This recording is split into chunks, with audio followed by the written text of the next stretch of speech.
Hi, I'm Alex, and today I'm going to tell you about the most embarrassing English mistake I've ever made at work.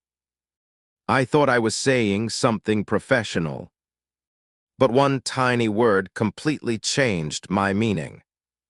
And the worst part, I said it during a meeting with my manager. Let me take you back to that day. It was my first big project at an international company. I had spent almost a month working on it. I came in early every day, stayed late, and checked every single detail carefully. The presentation, the numbers, the reports. I wanted everything to be perfect because I knew how much effort I had put into it. Then one morning, my manager asked me to come into his office. I thought we were just going to review my progress. A normal check-in. Nothing stressful. Morning. So how's the project going? I smiled back. This was the perfect opportunity to let my manager know how much effort I had been putting into the project. Then I said, "It's going really well. I hardly work on it." For a brief moment, the room fell silent. The manager looked up from his notes, clearly confused. "I'm sorry. Could you repeat that?" Thinking my manager simply hadn't heard me, I answered again, this time even more confidently. I said I hardly work on it. The manager frowned. "So, you're saying you don't spend much time working on this project?" I blinked. That wasn't what I meant at all. I had spent almost a month working on it. I had stayed late after work. I had checked every report over and over again. So why was my manager asking if I barely worked? Trying to clear things up, I replied, "No, I've actually been spending a lot of time on it." The manager looked even more puzzled. "I'm confused. A second ago you said you hardly work on it." I left the office wondering what had just happened. A few minutes later, I found one of my co-workers in the break room. "Hey, can I ask you something? I think I just said something really strange in my meeting." "Sure." "What happened?" My manager asked how the project was going, and I told him, "I hardly work on it." Right after that, he asked if I wasn't spending much time on the project. "I don't understand why." "Hold on.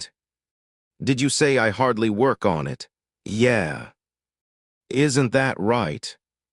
My coworker shook his head. "I know what you were trying to say. You wanted to tell him you've been putting a lot of effort into the project."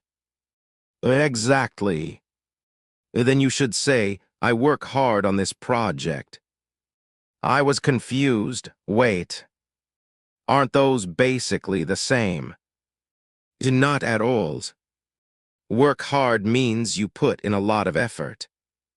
But hardly work means you almost don't work.